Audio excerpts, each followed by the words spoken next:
Et bonjour à tous, je suis vraiment très content d'animer cette table ronde, en plus avec une parfaite transition puisqu'on parlait de financement. C'est une transition complètement pas du tout anticipée, bien sûr.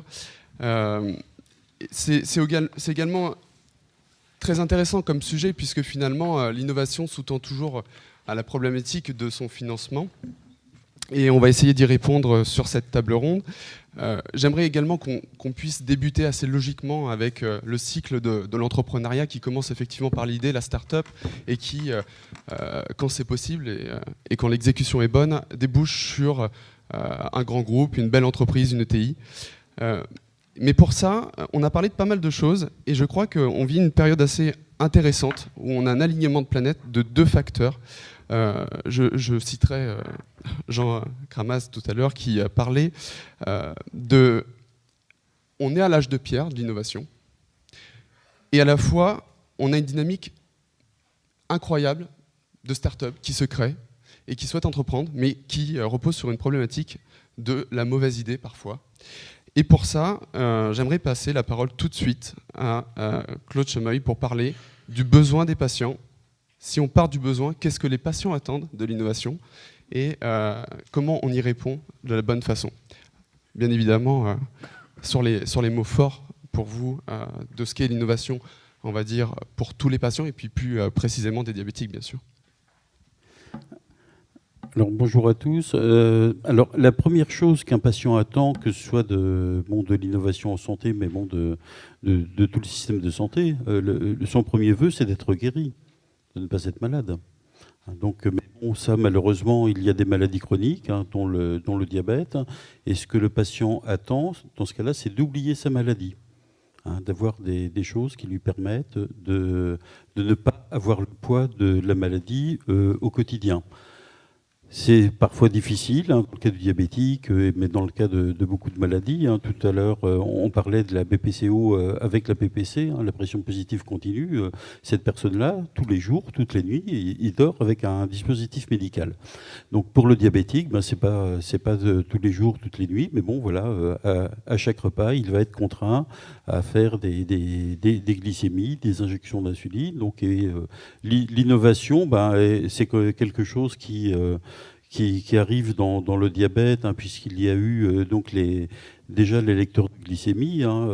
Auparavant, c'était toute une tannée pour pouvoir avoir sa glycémie. C'était sur urine, avec des produits, des colorants, des produits chimiques à mélanger avec de l'eau. Enfin voilà, c'était un vrai laboratoire ambulant.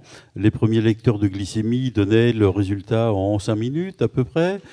Donc maintenant, on l'a en quelques secondes et de plus en plus, on a des lecteurs de glycémie en continu, connectés ou pas connectés. Mais bon, les choses se sont faites de façon plus en plus simple. Pour l'injection d'insuline, c'est pareil. On était parti sur des piqûres avec des seringues que le patient devait réaffûter sur un grattoir parce qu'au bout de quelques temps, elle ne piquait plus. Mais c'était des vrais pieux à l'époque. Donc ensuite, maintenant, on a des stylos avec des aiguilles de plus en plus fines. Maintenant, on a du 24G. Enfin, je ne sais pas pour ceux qui connaissent, mais bon, c'est super fin. Ça fait 0,2 mm de diamètre. Bon, on se pique avec, mais bon, voilà, c'est nettement moins douloureux, quoique ça peut l'être encore. Et à présent, on a des pompes à insuline. Les pompes à insuline sont maintenant devenues des pompes patch. Moi, j'ai encore l'ancien modèle avec une tubulure, mais maintenant, voilà, c'est un patch qu'on se colle sur la peau, qu'on change tous les 3 jours. Et peut-être, voilà, on va avoir d'autres innovations qui vont arriver. Mais le diabète est une maladie qui porte l'innovation en continu et par excellence. L'innovation dans le diabète, aujourd'hui, on est sur beaucoup d'applications, ça a été rappelé tout à l'heure, où on nous rappelle, on a des applications qui se développent. Je ne veux pas dire qu'il y en a une par jour qui arrive sur le marché au niveau mondial, mais peut-être pas loin. Et maintenant, on a des innovations en diabète qui vont essayer d'être un petit peu dans le prédictif, plutôt que d'avoir des dispositifs médicaux qui mesurent la glycémie. On va avoir des systèmes experts qui vont essayer de prédire la glycémie. Donc, et là, d'être encore plus performant dans le suivi. Alors, comme je le disais, ce qu'attend la personne malade, c'est d'oublier sa maladie. Donc, et l'innovation, c'est quelque chose qui permet, qui tend à pouvoir l'aider. Mais on a aussi des innovations où on se rend compte que ça rapporte un poids supplémentaire. Puisqu'on va avoir des alertes, des sonneries à tout moment. Il va falloir, on va avoir ça va être comme les Tamagotchi où il faut appuyer toutes les 5 minutes dessus. Voilà, on va toute la journée être ramené à sa maladie, à son état de personne malade. Et ça, pour le patient, c'est aussi une des causes d'abandon de ces applications. C'est que si on veut oublier la maladie, on n'a pas envie d'avoir un objet connecté qui nous rappelle à tout moment qu'on est malade. Donc voilà, c'est un petit peu, parfois, un dur dilemme pour les patients, mais l'innovation, c'est quelque chose qui peut vraiment nous aider, mais à une condition, comme je le rappelais tout à l'heure, c'est que l'innovation en santé doit se faire avec les personnes malades. Et une des fonctions que l'on a avec le Diabète Lab et avec la Fédération française diabétique, c'est aussi d'aller à la recherche du besoin. Parce que souvent, l'innovation, c'est une solution qui nous est apportée. On va s'exprimer sur le produit qui nous est proposé. À la Fédération française diabétique, là, on va lancer donc le 13 pour la Journée mondiale du diabète 2017, le 14 novembre, on va lancer les états généraux du diabète et des diabétiques.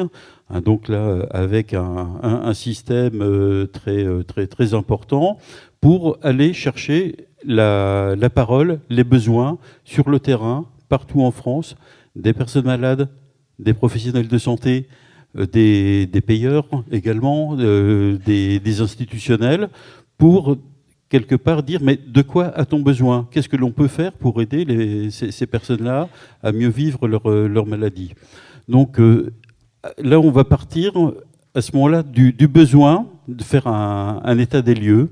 Et peut-être à ce moment-là, ça sera à vous, les startups, les hackers, de vous emparer des résultats de ces états généraux du diabète et des diabétiques pour dire, voilà, on a une idée et on peut répondre à telle problématique. Donc là, inverser un petit peu la chose, et je pense que c'est une dynamique qui est amenée à se développer. Donc je retiens effectivement co-construction en partant effectivement de ce besoin. Deux mots forts, j'entends le confort, améliorer le confort et la relation du patient et de sa maladie. Et puis se dessine la problématique ou l'enjeu d'anticiper, de prédire. Là-dessus, Anne Larpin, quelle est la force finalement des startups pour le faire? Pourquoi aujourd'hui les grands groupes portent un œil très intéressé sur l'innovation par les startups? Qu'est-ce qui, selon vous, fait cette force? Bonjour. Je vais vous proposer une réponse autour de 3 mots forts. Disruption, talent et agilité.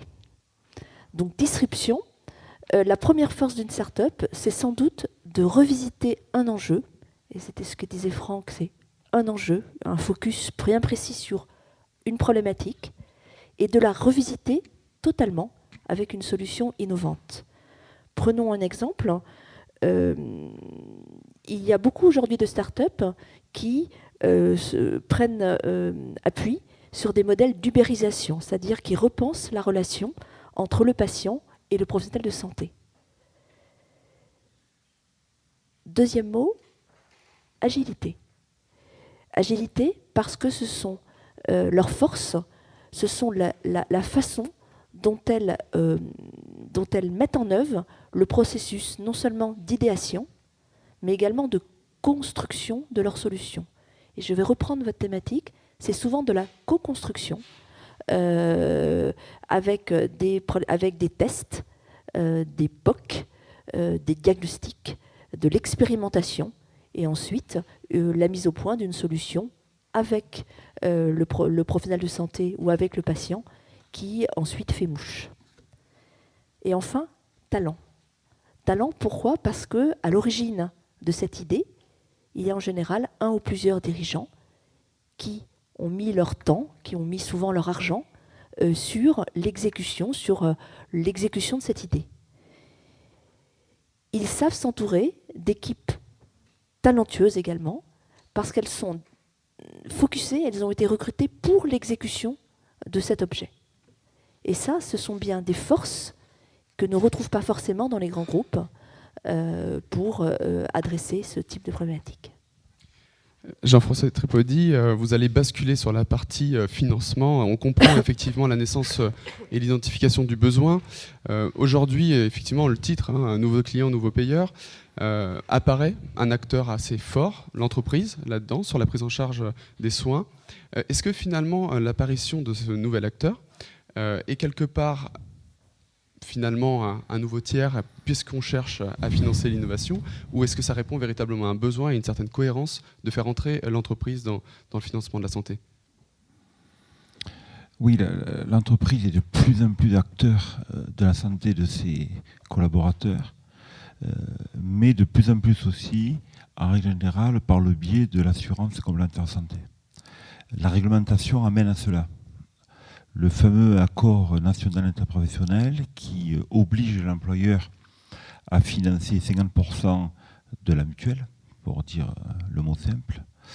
Le contrat responsable qui oblige les complémentaires à mettre en place des actions de prévention.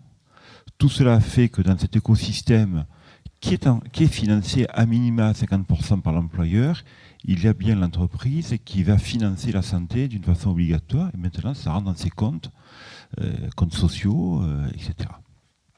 Donc oui, l'entreprise l'est. Le schéma qui se met en place quand même de plus en plus, c'est que l'entreprise délègue cela à la complémentaire santé, et ne le fait pas trop en direct. Des grands chiffres, la part des dépenses de santé. En France, la Sécu, en moyenne, 77%, à peu près. Assez stable, des fluctuations un petit peu, mais très peu variables. En revanche, les deux autres grands postes, autour de 13% à date pour les complémentaires, et autour de 8% à date pour les ménages, il y a un point qui a basculé en une dizaine d'années. C'est-à-dire que les complémentaires prennent plus en charge, et c'est bien le reste à charge qui a diminué, puisque la part des ménages a diminué. Donc la réponse sur les entreprises, elle est, ils ne le font pas seuls, ils le font avec les complémentaires en santé, qui investissent effectivement, Anne le disait aussi, lourdement dans la relation avec les startups. Et je rajouterai quelque chose sur les startups qui sont peut-être une difficulté pour les entreprises, c'est que nous avons habitué dans le secteur de l'assurance à des modèles très organisés, arrivés avec l'outil clé en main qui marche, qui a été validé, le fameux cycle en V, on réfléchit beaucoup, puis on arrive au bout à un tout petit projet. Et on a passé beaucoup plus d'heures à réfléchir qu'à développer. Les startups, c'est un peu l'inverse. On réfléchit beaucoup et on développe rapidement. Puis on voit que c'est pas bien, on refait. On voit que c'est pas bien, on refait. Aller vendre ça à une entreprise, c'est pas si facile que ça, quoi. Démarrer en disant, on va voir. Puis peut-être les salariés ne sont pas contents. Les salariés, c'est les syndicats, c'est les commissions sociales, etc. Donc c'est un nouveau fonctionnement qu'il faut apprendre. Et nous-mêmes qui nous estimions super agile par rapport aux gros mastodontes comme la MNH, par exemple, tout petit carte blanche. Mais on est déjà un dinosaure par rapport aux startups. Donc bon, il faut s'adapter. Et l'entreprise, de ce fait, est aussi aujourd'hui le client final. Ce n'est pas que le patient, en l'occurrence, parce que dans la santé, aujourd'hui, l'entreprise est aussi un acteur qui demande à avoir des réponses pour ses salariés, pas axées sur des maladies spécifiques souvent, mais plutôt sur son environnement, sur ses spécificités fonctionnelles, poste de travail, etc. Merci. Claude, comment vous voyez cette relation entre le patient, l'entreprise, une prise en charge de plus en plus présente, l'état d'esprit de ces startups qui arrivent avec une proposition de valeur est-ce que finalement, elle rentre, puisque vous le décrivez très bien, c'est des petites structures, il y a quand même, quand on parle à un grand groupe, des organisations, des process qualité à respecter, comment on rentre finalement avec toutes ces contraintes-là, en respectant à la fois le besoin qui est décrit par un patient, pour déboucher sur cette partie financement. Comment on articule tout ça? Comment vous voyez finalement préserver la qualité d'identification de ce besoin, le côté start-up, pour rentrer dans cette complexité de financement? Alors, le financement, comme ça vient d'être souligné, avec l'accord national interbranche, les cartes sont un peu rebattues par rapport aux situations qu'il y avait auparavant. Il y a, je pense, toute une frange des personnes concernées qui risquent de passer à côté. Ce sont les personnes qui n'ont pas justement accès à ces contrats groupes entreprises. Et voilà, il y a, je pense, pour tous, une vraie préoccupation pour les personnes qui sont soit en invalidité, soit retraitées, qui sont très souvent les personnes qui sont les plus en besoin d'avoir une offre de soins complète et élargie. Ce sont beaucoup de personnes qui risquent de rester un petit peu sur le trottoir. Et donc, alors, après, quel est l'apport que les startups, les complémentaires, etc.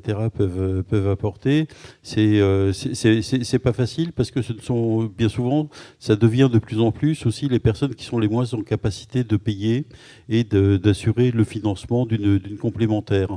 Hein, les entreprises, les grands groupes ont des moyens de négocier des contrats dans des conditions très avantageuses, hein, puisqu'on va négocier pour des centaines, des dizaines, centaines, des milliers de personnes. Donc il y a un effet masse sur la négociation des contrats, alors que d'un autre côté, la personne qui n'a pas accès à ces contrats, qui va s'adresser à un assureur complémentaire, on va lui proposer le tarif, mais bon, voilà, on va lui proposer pas grand-chose de plus. Hein. Donc voilà, c'est... on risque souvent on entend parler de médecine à deux vitesses, mais là on a un vrai risque d'avoir une cassure dans l'accès aux soins, dans le parcours de soins. Et je pense que ça va être un vrai problème que l'on risque d'avoir. C'est pour toutes ces personnes qui aujourd'hui n'ont pas d'assurance complémentaire. Hein, pour celles qui sont en situation de travail et qui vont quitter leur job parce que bon voilà, ils vont arriver à la retraite. Il y a des dispositifs qui se mettent en place pour assurer une continuité.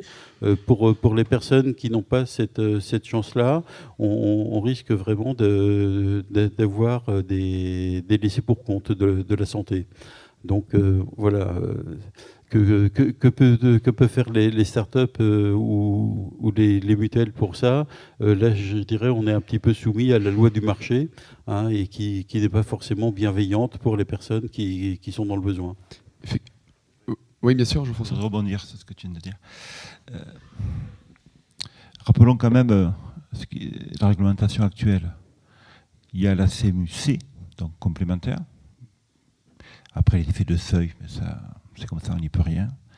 Il y a les ACS, l'aide à la complémentaire en santé, qui ont quand même géré avec des produits de bonne qualité l'accès aux soins via la mutuelle, puisque la mutuelle était reconnue notamment par le rapport HCAM comme facilitant l'accès aux soins, a permis à cette population-là défavorisée financièrement, pour le faire simple, CMU et ACS, l'accès aux soins.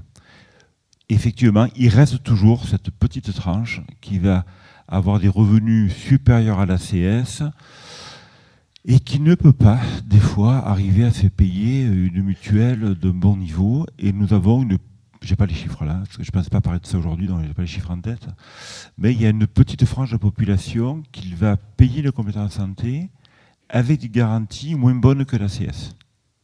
Parce que l'ACS a été très, très réglementé, etc. Mais globalement, on va dire, la population en difficulté financière a une couverture Ce qui peut être le moins couvert dans ces produits-là, c'est l'optique et le dentaire. Parce qu'il y a des forts dépassements et que ces garanties-là n'ont pas de prise en charge de forts dépassements. Et pour des maladies comme le diabète, l'optique et le dentaire, ça compte. Oui, ça coûte. Enfin bon, il y a un programme présidentiel qui prévoit des prises en charge, donc on a, voilà. Beaucoup d'attentes à ce niveau-là, c'est sûr. On voit bien cette adaptation à chaque fois du business model. La force de cette startup, c'est d'identifier bien le besoin, mais aussi d'être en phase avec les financements, donc des pivots sur le besoin évidemment, mais sur sa capacité d'accès au marché. Une question, Anne Larpin. Finalement, on part du constat finalement que sur une startup qui propose un produit ou un service, l'évaluation est bonne, on a quelque chose de qualité, on en parlera sur la table ronde 4, et on rentre sur cette accélération, le passage finalement du MVP à la mise à l'échelle. Quelles sont finalement, selon vous, les métriques essentielles pour qu'une startup puisse, comme ça, effectivement, passer à cette échelle de façon la plus sécuritaire possible? Alors, votre question est très importante parce que finalement l'enjeu pour nous, et je pense l'enjeu pour toutes les startups, c'est de couvrir un territoire national parce que c'est de répondre à l'enjeu d'accessibilité aux soins pour tous, pardonnez-moi. Donc, quand on regarde des startups, quand les startups sont regardées, quand vous serez regardés par des acteurs, il y aura toujours deux questionnements que l'on posera. Un questionnement sur l'intégration et un questionnement sur la capacité de vous faire grandir et de vous faire devenir un acteur national. Pour répondre, en tout cas c'est le cas pour nous, à cette question d'accessibilité des soins pour tous. Le sujet d'intégration est un sujet très sérieux. Lorsqu'on regarde tous secteurs confondus, on sait que 8 cas sur 10 sont des échecs.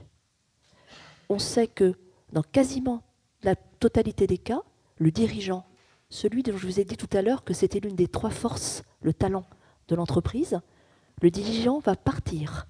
La seule question, et c'est le cas, Franck, c'est bien, je vous ai reconnu dans l'idée, on vous voyait dire, moi ce qui m'intéresse c'est entreprendre, c'est bien d'être à l'origine d'une idéation et de la mettre en œuvre. Or nous, lorsqu'on veut effectivement faire grandir ces structures, l'idée c'est bien quelque part de s'appuyer sur une équipe dans la durée qui est capable de faire grandir cette promesse qu'elle nous a faite. Donc la question qu'on se pose de façon lucide, c'est pas si le dirigeant va partir ou pas, c'est quand il va partir, est-ce qu'on aura le temps de créer du lien avec l'équipe ou de structurer, suivant la taille de la start-up, avec l'équipe juste en dessous de lui. Donc ça, c'était mon prérequis. Je vais répondre à vos questions. Donc vos questions, c'est d'abord la pertinence. Quels sont les critères qui permettent d'appréhender la pertinence d'une innovation? Si je résume, je dirais d'abord un critère stratégique. Stratégique, est-ce qu'elle fait sens? Est-ce que ça répond à un vrai besoin qui parle? Et nous, on regarde tous les outils qui peuvent servir les professionnels de santé, qui peuvent les aider à leur faire gagner du temps et à leur faire se consacrer à leurs patients. Donc, est-ce que stratégiquement, je dirais, le pitch, l'idée, le modèle économique proposé tient la route? Est-ce qu'il y a des synergies? C'est-à-dire, est-ce que nous, on sera capable de faire grandir cette start-up? On anticipe évidemment cette deuxième phase. Est-ce qu'elle est copiable? Alors souvent, ce sont des technologies. Est-ce qu'il y a cette idée de vitesse, d'agilité? Est-ce que c'est copiable? Est-ce qu'il n'y a pas la même start-up en Allemagne, en Europe, aux US, sur la même technologie qui va aller plus vite et qui va faire que c'est une non-valeur ou une moins grande valeur pour l'entreprise. Donc technologie, j'en ai parlé. Culture et hommes. Est-ce qu'on va réussir à travailler ensemble? Comme l'idée, c'est de faire grandir la start-up et de l'aider à prendre son envol, à construire des forces supplémentaires par rapport à cette idéation, est-ce qu'on a des éléments culturels qui vont permettre de s'aligner sur cet objectif? Évaluation, évidemment. C'est à la fois avec grande modestie comment évaluer, je dirais, ces startups, ces promesses, je dirais, dans un temps incertain de valeurs qui sont faites. Ça, c'est pour la partie, votre première question, qui était les principales métriques et les principales thématiques qu'on le regarde avant de basculer et dans cette aventure. Ensuite, et vous l'avez dit, notre enjeu, donc l'intégration, et c'est faire grandir et c'est faire devenir un acteur national. Je prends peut-être l'exemple de la télémédecine qui a été abordée. Alors peut-être pour dire que nous, on la voit un tout petit peu différemment, on la voit comme outil qui permet aux professionnels de santé de s'appuyer l'un sur l'autre pour répondre toujours à ces problèmes d'accessibilité aux soins, de déserts médicaux. Et on est rentré dans la télémédecine par la téléradiologie, parce que la téléradiologie, c'est une technologie, c'est la dichomisation, c'est la capacité à transférer des images à distance avec une parfaite qualité qui permet de faire ce diagnostic. Et la maîtrise de la téléradiologie permet ensuite de diffuser sur d'autres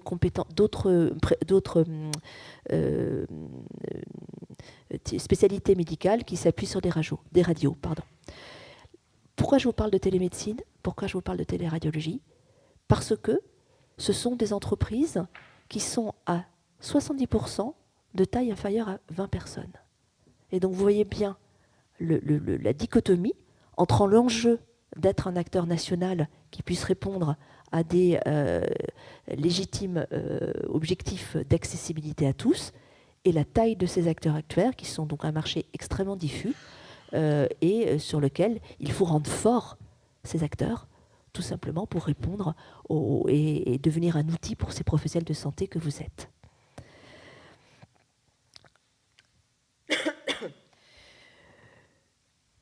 L'enjeu en matière d'évaluation, je vais peut-être décrire trois points. La première chose, c'est que quand une start-up existe, elle a une promesse qu'elle sait exécuter, mais qui en général n'est pas industrielle. Et l'objectif pour la faire grandir, c'est bien d'industrialiser cette promesse, cette capacité à exécuter, je dirais, l'objet, tout en évidemment gardant l'esprit, je dirais, artisan, qui vit par et pour son client, alors soit le patient quand c'est une logique, une start-up B2B2C, soit le professionnel de santé. Donc ça, c'est un premier enjeu, c'est on ne peut grandir que si on rentre dans une ère d'industrialisation des réponses. En général, la start-up ne l'a pas au départ. La deuxième, il n'y a pas d'ordre, c'est la capacité à vendre, à promouvoir cette solution. Et la troisième, et je l'ai un petit peu abordé, c'est la structuration de l'équipe. Ce n'est pas forcément la même équipe. Dans la start-up, l'équipe, c'est une équipe de jeunes talentueux qui sont regroupés ensemble pour organiser une solution à un enjeu, un problème qu'ils ont vu. Lorsqu'on grandit, il faut des compétences managériales. Il faut structurer une organisation. Et on a donc un enjeu dans l'évaluation de cette capacité à faire grandir cette start-up.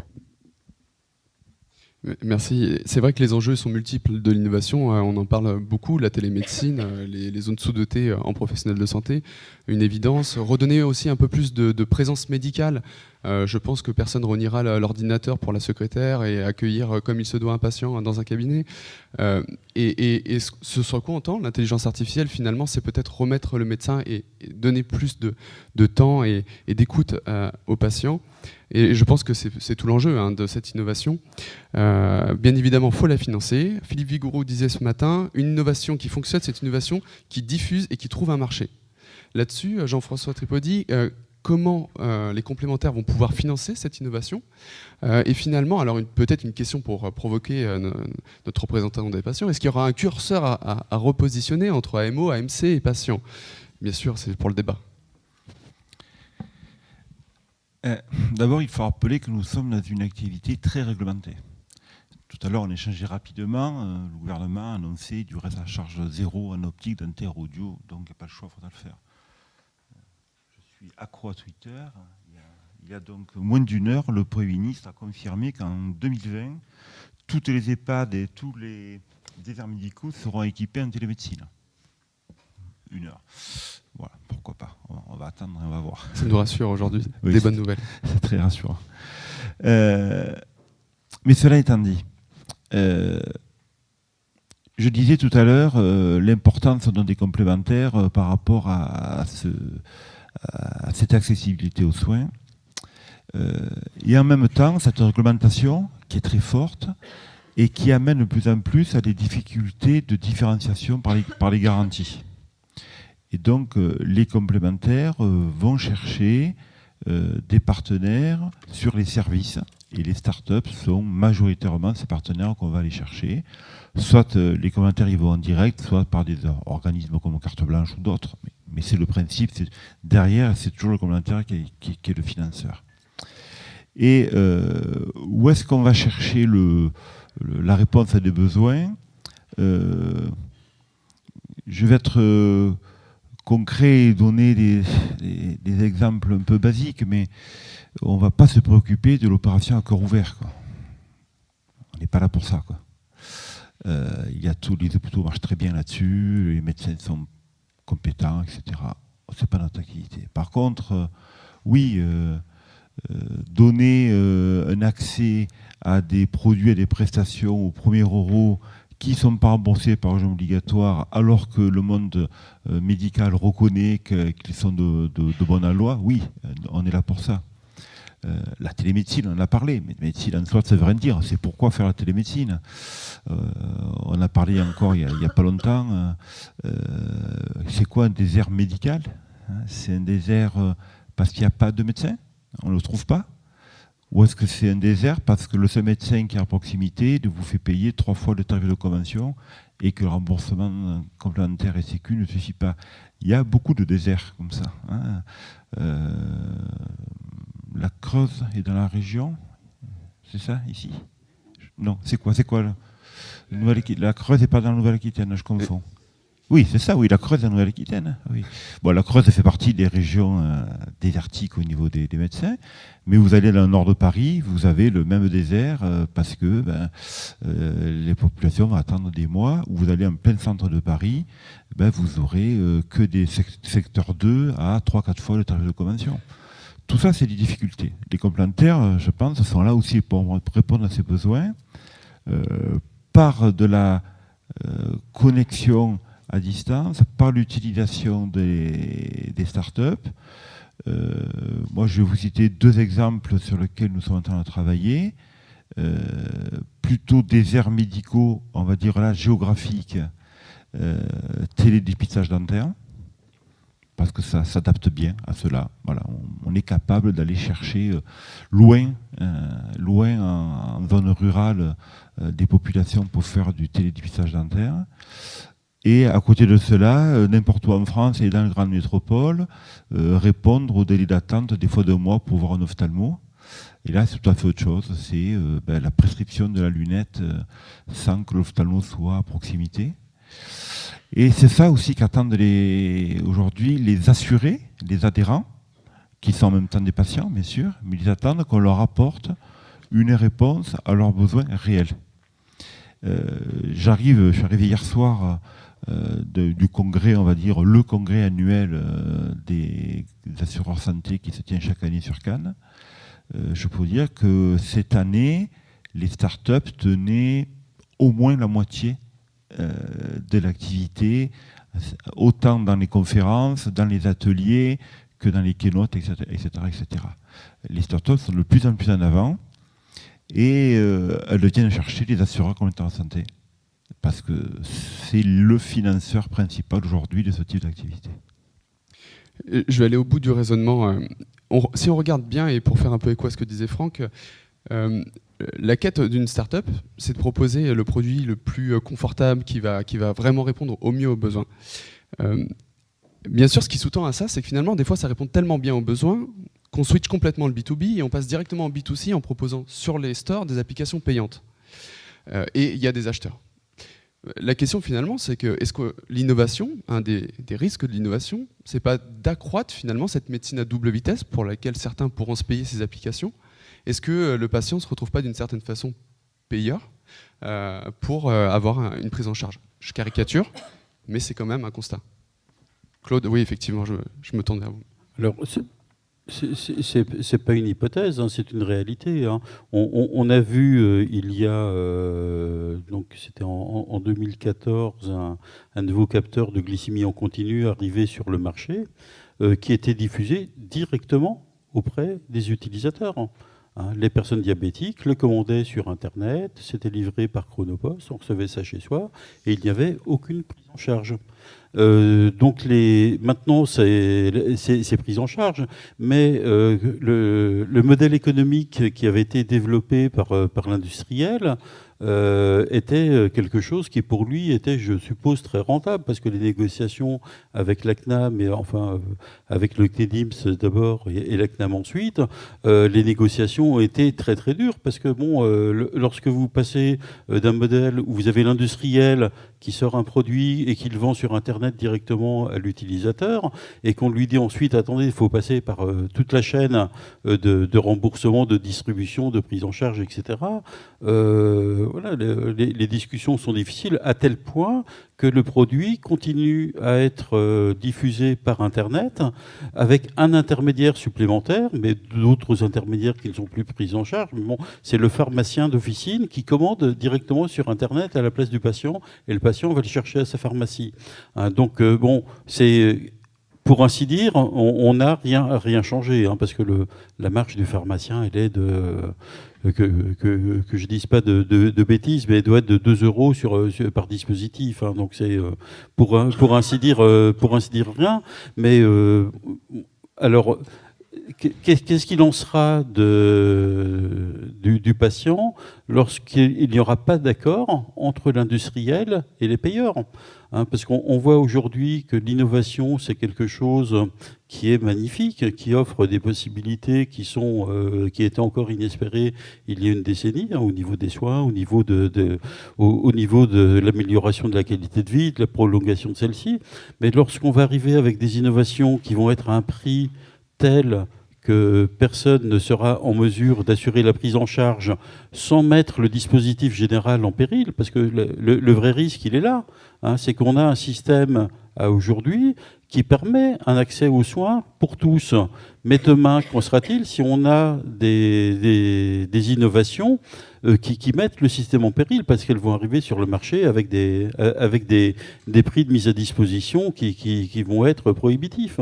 Donc là, il y a une vraie question, et donc il y a à nouveau la problématique d'une médecine à deux vitesses.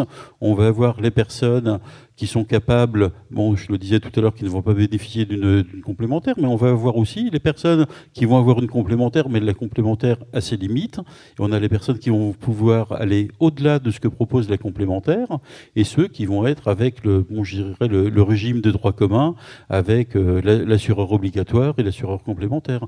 Donc là, on peut avoir de vraies difficultés. Merci. On voit bien la complexité finalement, hein, de ce financement. Anne Larpin, en attendant cette maturité, on voit bien qu'il y a des annonces. Pour l'instant, c'est des annonces. On attend qu'il y ait des actes. La télémédecine, on y est, mais pas encore tout à fait. Chez MNH Group, on attend, on anticipe, on fait comment ? Peut-être avant de parler de MNH Group, juste dire aux start-upers dans la salle qu'à mon avis, il n'y a pas trop de sujets de financement de le early stage. En France, il y a du capital risque. Je crois comprendre qu'aujourd'hui, on est passé même devant l'Angleterre en matière de sommes investies dans capital risque de early stage avec des capitaux qui sont plutôt français et européens. De plus, ces capitaux sont à plus de 30% sur la santé et depuis les 5 dernières années, idem en technologie, et dans la dernière année, ils sont passés à 42% sur la technologie. Donc à la croisée santé-technologie, on a vraiment des capitaux disponibles pour financer l'idéation, pour financer le démarrage d'une start-up. Donc ça, c'était mon premier point. Alors, votre question sinon sur les problématiques de la maturité et de notre positionnement. Donc, nous, on est un groupe de services au service des professionnels de santé. On vise à les soulager, à trouver des services qui les soulagent, qui les aident à gagner du temps, qui les aident à devenir plus attractifs vis-à-vis de leurs patients. Notre temps est long. On est dans un acteur de l'économie sociale et solidaire. Notre temps n'est pas le même que le temps d'un groupe coté. Pour autant, on vise évidemment des modèles qui tournent. On vise un modèle où on arrive, et ça rejoint ce que disait M. Vigo, un modèle qui effectivement trouve son équilibre économique, soit c'est un modèle destiné aux professionnels de santé, mais tout simplement, si leur aide à gagner du temps, eh bien, il faut qu'on valorise l'économie de temps, il faut qu'on valorise financièrement ce temps gagné qui permet de faire son activité de professionnel de santé avec sans doute différemment. C'est important, effectivement, à prendre en compte. Notre mission, c'est aider à bouger les lignes.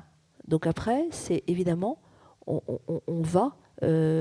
peut aller par avance sur des modèles qui aujourd'hui n'ont pas forcément un modèle économique aujourd'hui mature, mais sur lequel, je dirais, on a des convictions, on a un certain nombre d'éléments qui convergent vers la mise en place de ce modèle économique. Donc anticipation. Oui. Oui, pour jouer notre mission, anticipation.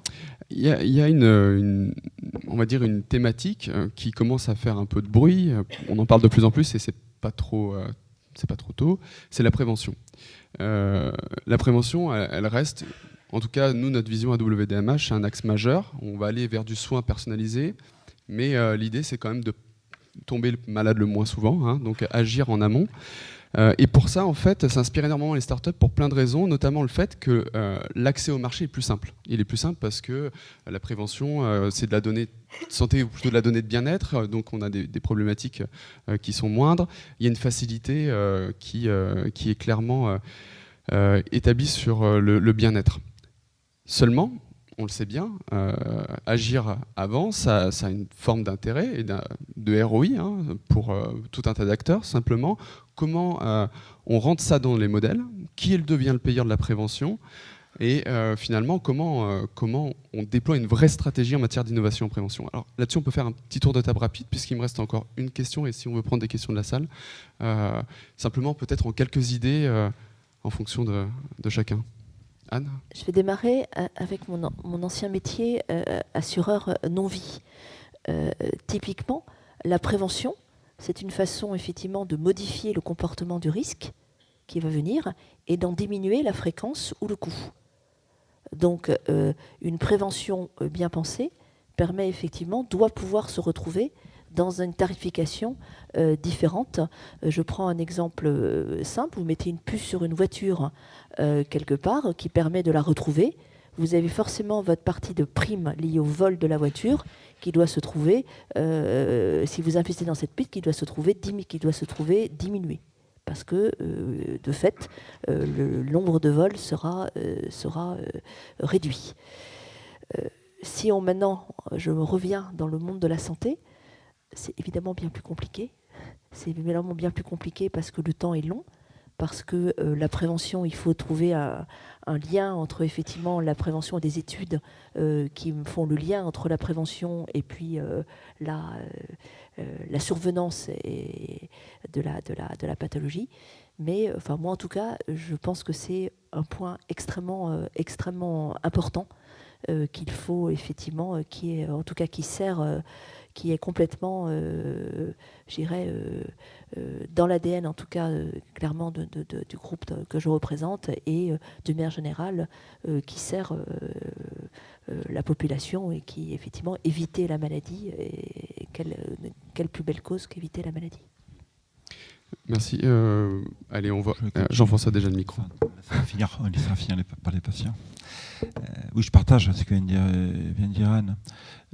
Je vais prendre du concret. Peut-être donner des idées comme ça aux start-upers. Il en faut. C'est jamais trop tard pour déposer On des en projets. parlait, le gouvernement a annoncé des pans d'activité de la santé où il y aurait l'accessibilité à des offres sans reste à charge, dont le dentaire. Quand on dit dentaire, en fait, on parle de prothèse dentaire. Et on ne parle pas d'implant, on parle de la prothèse classique, la coiffe, simple. C'est ça qui coûte cher et qui est à fort dépassement. Une des solutions qui est envisagée, que nous prenons dans tous les cas et que nous essayons de mettre en avant, Anne le disait, l'assurance, c'est pas très compliqué, hein, c'est fréquent, c'est co-unitaire. Hein. Voilà. Quand on baisse un des deux, on arrive à trouver des solutions. Donc, un objectif, par exemple, au dentaire, c'est arriver à baisser la fréquence des prothèses par un meilleur hygiène bucco-dentaire. Et de ce fait, peu de fréquence, la couronne peut être remboursée un peu plus cher que ce qu'elle est aujourd'hui. Le problème en France, c'est que la santé bucco-dentaire, le suivi, ça s'arrête à 16 ans. Après, il n'y a plus rien. Et donc, ceux qui sont en plus grande difficulté se soignent moins que les autres. Et c'est un bouc infernal.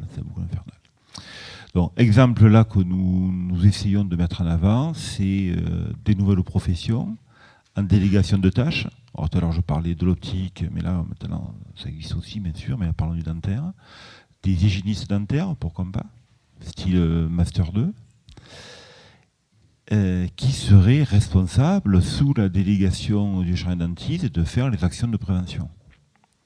Et là, franchement, dans ce que je dis, lisez entre les lignes, c'est il faut équiper ces professions, il faut équiper la relation avec le dentiste et ses professions, il faut des nouveaux outils, peut-être des nouveaux moyens technologiques. Et je pense que là-dessus, les start-up ont intérêt à suivre de près ce type d'évolution pour de suite pénétrer un marché où des grands acteurs vont y aller, c'est obligé. Mais tout à l'heure, ça a été dit, les grands acteurs, c'est des années, et les start-up, c'est des mois.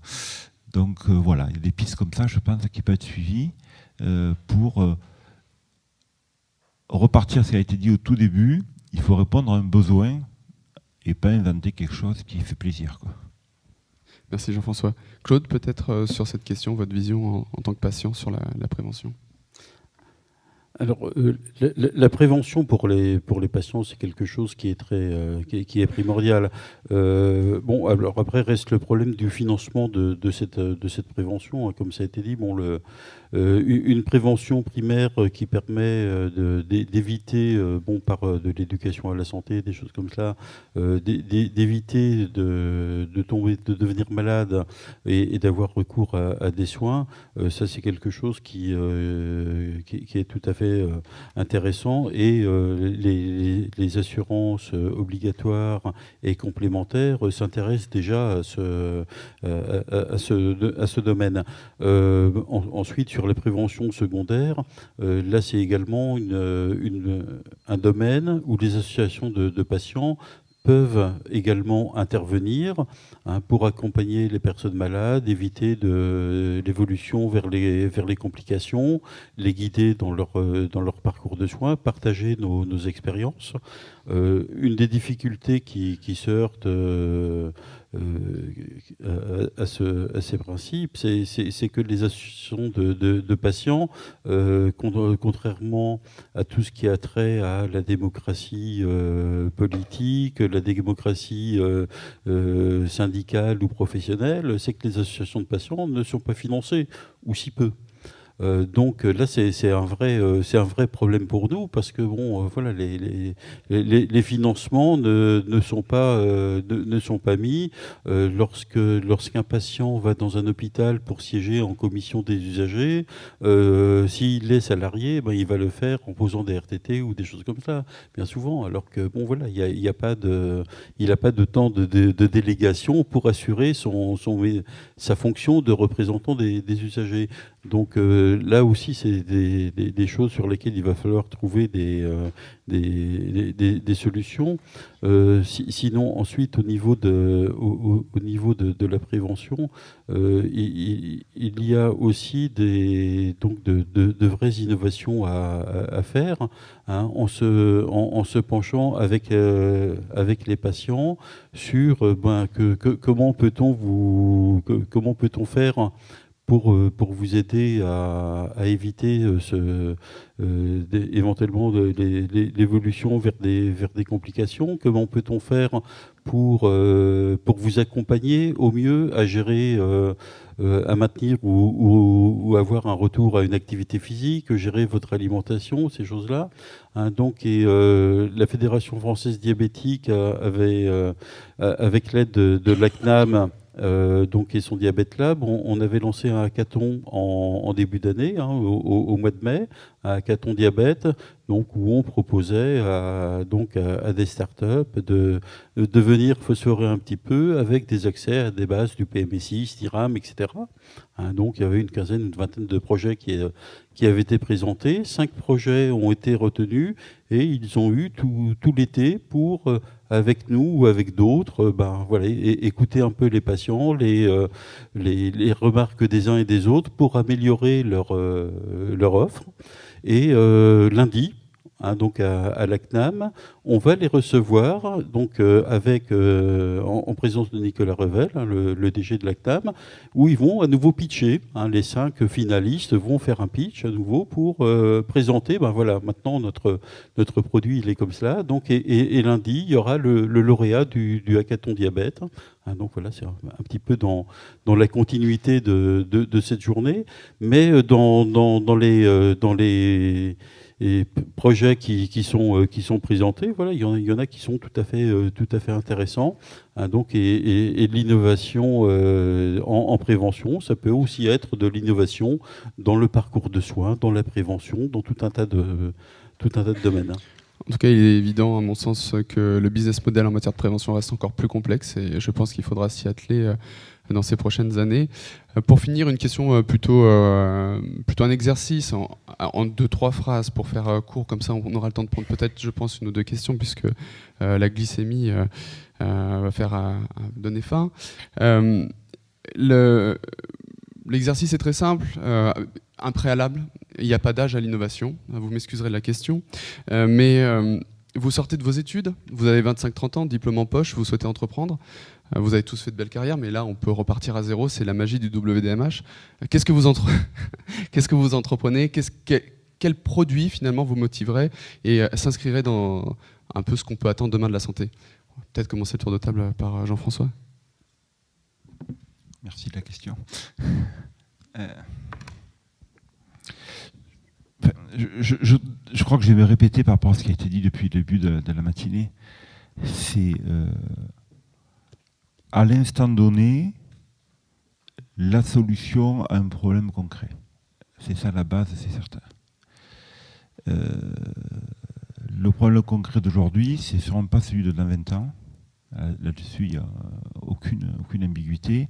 On voit très bien que les courbes d'évolution des besoins, des modes de fonctionnement dans la vie quotidienne changent. Qui pensait, quand j'avais 20 ans, que ça allait exister, quoi.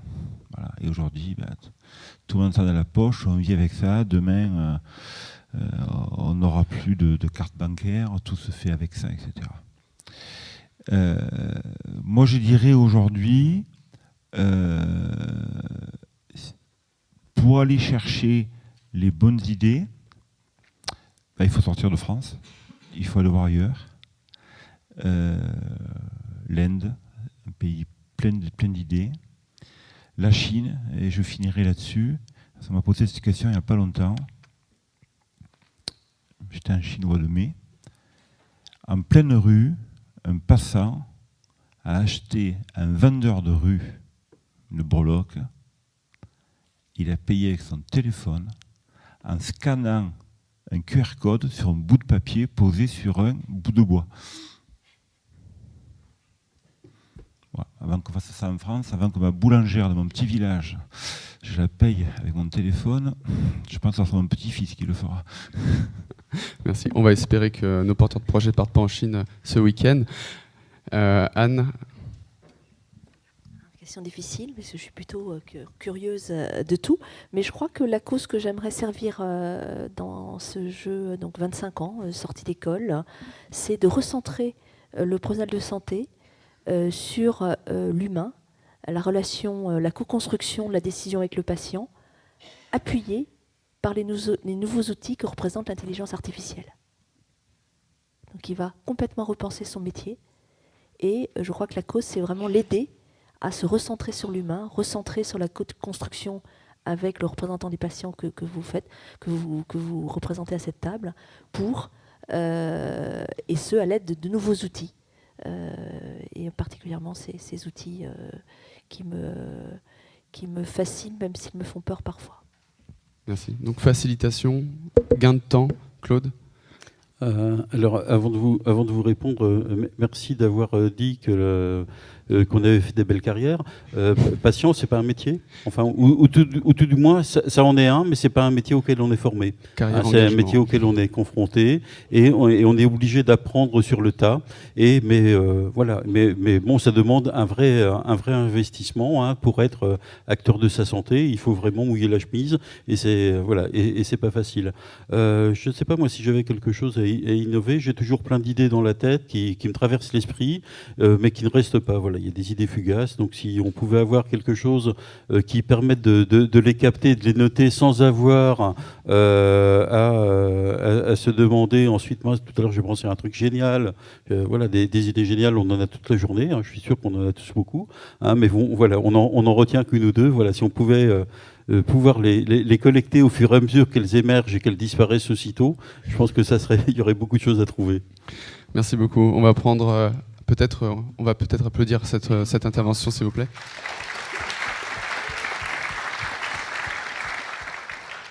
Et en fonction de votre appétit, peut-être 1, 2, voire 3 questions maximum. Je vois.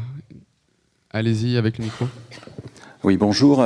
Alexandre Borde, donc consultant en communication à l'agence de communication donc au Tempora, et on travaille, donc on accompagne notamment des structures de santé et des projets de e-santé. Je trouve que la question de la population des diabétiques et de la fédération est assez intéressante, puisqu'on a des e-solutions avec des e-docteurs, et l'enjeu c'est d'essayer d'avoir aussi des e-patients quelque part dans cette vision globale. Je me posais la question, puisque finalement les diabétiques, ce sont des gens qui sont sensibilisés à l'éducation thérapeutique, donc acteurs de leur santé. On l'a évoqué tout à l'heure, il y a plusieurs milliers d'applications sur le diabète, il y a énormément de dispositifs qui sont proposés. Est-ce que vous avez une idée du taux d'utilisation de support de e-santé par les diabétiques? Parce que je trouve que c'est un modèle qui est très, très intéressant. Alors là-dessus, j'ai pas les chiffres, mais le taux d'abandon des applications est très important. Personnellement, des applications, quand j'entends parler d'une nouvelle app, je la télécharge. Mais je vous avoue que j'ai changé de téléphone il y a pas très longtemps. Sur tout ce que j'avais téléchargé, désinstallé, j'ai dû en réinstaller que 2 ou 3. Par rapport à des dizaines que j'avais pu expérimenter. Donc le taux d'abandon est vraiment très, très, très important. Alors pourquoi? Pour différentes raisons. Des fois parce que ce sont des applications qui vont être soit trop parcellaires et ne pas répondre aux différents besoins que l'on a, soit d'un autre côté, ce sont des applications qui vont être de véritables usines à gaz parce qu'elles vont vouloir répondre à toutes les problématiques en même temps. Donc il n'y a pas de vraie réponse à cette question parce que chacun a ses critères, a des intérêts particuliers pour telle ou telle autre application. Et c'est un peu une des difficultés que l'on a et auxquelles on essaye de répondre lorsque l'on organise des focus group, par exemple, avec un panel de personnes diabétiques. C'est de voir à quelles problématiques peuvent répondre les applications qui nous sont proposées. Et surtout, quelles sont les problématiques qui n'avaient pas été envisagées par le développeur et auxquelles elle répond ou elle pourrait répondre. Donc c'est là où on peut amener un petit peu notre plus-value en voyant vraiment quelles sont les valeurs d'usage des dispositifs qui nous sont proposés. Une autre question? Oui, Eudes. Bonjour, ménager, neurovasculaire et puis plein de choses. Ma question, elle est simple, en fait. Ça rejoint un peu la continuité de la réponse. Aujourd'hui, on a défini clairement une séparation entre la problématique prévention primaire bien-être, donc, qui sortirait donc, du contexte de la santé et des réglementations de santé. Or, aujourd'hui, on sait qu'il y a effectivement beaucoup donc, de solutions qui ne sont pas évaluées. On ne sait pas quelle est leur crédibilité. Donc, on a une absence de visibilité, de qualité donc, et d'évaluation. Je pense qu'il faut se poser aussi la question, donc, étant donné que c'est quand même de la santé, quoi qu'on en dise, que la réglementation aujourd'hui, alors je ne suis pas un pro-réglementaire, hein, donc, mais l'objectif étant quand même de se poser la question comment planifier finalement la réglementation, l'organisation, l'évaluation de ces acteurs qui vendent tout un tas de solutions connectées ou d'applications et pour lesquelles on n'a pas forcément de vrais retours crédibles sur la pertinence, sur la sécurisation et tout un tas de questionnements. Qu'est-ce que vous en pensez ? Alors, sur ce sujet-là, il y a à l'heure actuelle en France 2 acteurs qui proposent une labellisation des applications, donc chacun avec ses critères qui leur sont propres. À l'heure actuelle, il y a un groupe de travail qui s'est constitué à la demande du ministère de la Santé pour travailler sur est-ce que l'on doit labelliser ou est-ce que l'on doit normaliser. Donc, voilà, c'est une question vraiment très importante. Donc, je pense que la réponse qui doit lui être apportée, c'est une réponse collective, puisque les centres d'intérêt ne sont pas les mêmes pour les développeurs, pour les payeurs, pour les patients. On a des besoins et des attentes différentes. Alors, est-ce qu'il faut passer par une normalisation avec des règles très strictes et le seul critère qu'il y aura et qui pourra peut-être freiner l'innovation, ce sera de pouvoir répondre au cahier des charges et passer par les différentes phases pour être validé. Est-ce qu'ensuite ça doit passer par d'autres systèmes, mais il est certain qu'il faut qu'il y ait une structuration de la mise sur le... Alors, pas forcément de la mise sur le marché, mais bon, que tout et n'importe quoi n'arrive pas auprès du patient. Parce qu'on voit aujourd'hui quand même beaucoup d'applications avec des allégations santé, qui sont développés par des personnes que l'on ne connaît pas, qui stockent les données on ne sait où, avec des réglementations qui n'existent pas. Et on peut faire confiance aux assureurs français de respecter la législation française, mais ensuite, lorsqu'on met ces données, alors même si on dit mais bon, c'est pas de la santé, c'est du bien-être. Pour moi, le bien-être est un domaine de la santé. Donc, et on peut dans la santé différencier le bien-être et la médecine, mais le bien-être fait partie de la santé et ensuite l'utilisation des datas. Voilà, les personnes qui un jour se verront objecter le fait d'avoir utilisé une application pour quantifier l'activité physique et qu'on leur dira ah ouais mais bon regardez quand vous étiez jeune vous avez pas vous étiez trop sédentaire et si vous êtes malade aujourd'hui c'est un petit peu de votre faute. Voilà, il faut pas oublier qu'un des principes fondateurs de l'assurance maladie c'est de cotiser en fonction de ses moyens et de recevoir en fonction de ses besoins. On peut craindre qu'il y ait une dérive qui puisse arriver du fait des données de santé qui permettront d'avoir une finesse d'analyse très, très, très, très importante et de pouvoir, à ce moment-là, rendre responsable la personne des problèmes de santé qu'il aura par la suite. Donc là, il faut être très, très vigilant, à mon avis, là-dessus. La question est vraiment tellement importante. Il y a une table ronde qui est dédiée, mais quand même, Jean-François, Je vais faire vite, mais... nous avons la chance, par rapport à ces points-là, d'être en France et en Europe. 25 mai 2018, règlement général protection des données sera applicable. Donc c'est demain. Disons globalement que c'est le règlement anti-Google, hein, pour faire simple, puisque la peine, c'est 4% du chiffre d'affaires mondial, c'est quand même pas rien. Et que quand on regarde la définition d'une donnée de santé, pour faire la différence entre bien-être et santé, elle est quand même assez structurée, puisque si on fait une lecture brute, pour un assureur, ça tente d'être réglé au niveau français dans tous les cas, ce que je vais dire, mais lecture brute, c'est de savoir qu'il y a eu une consultation est une donnée de santé, même si on ne sait pas qu'est-ce qui a été dit dans la consultation. Ça tente de régler, sinon le 26 mai, plus aucun assureur ne peut rembourser. Donc il y a des solutions techniques qui vont arriver. Mais ce qui n'empêche que c'est une chance, parce que justement nous sommes en France, en Europe, que c'est bien réglementé, et que cette différence entre le bien-être et la santé est assez bien expliquée, je trouve, dans le RGPD. On voit bien à quel moment on bascule.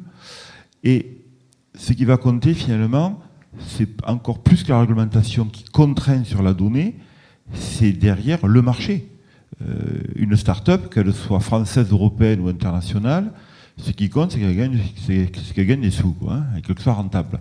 Alors que ce soit parce que celui qui l'a fondé veut la revendre 5 ans après ou qui veut rester toute sa vie, peu importe, en tout cas, il faut gagner du fric. Si derrière nous avons des organisations, qu'elles soient menées par le gouvernement, et j'y suis favorable, mais aussi par nous, les complémentaires ou les organismes comme les nôtres, qui sommes là pour pousser les bons outils, ben à un moment donné, oui. Moi, je ne vous cache pas que quand on a cherché à faire du dépistage bucco-dentaire, excusez-moi, mais des rigolos, j'en ai vu beaucoup, quoi, qui arrivent avec des idées saugrenues, ou alors des super idées techniques. Puis alors, vous savez, M. Tripodi, c'est pas cher, c'est 10 € par mois. Attendez, 10 € par mois, ça fait 120 € par an.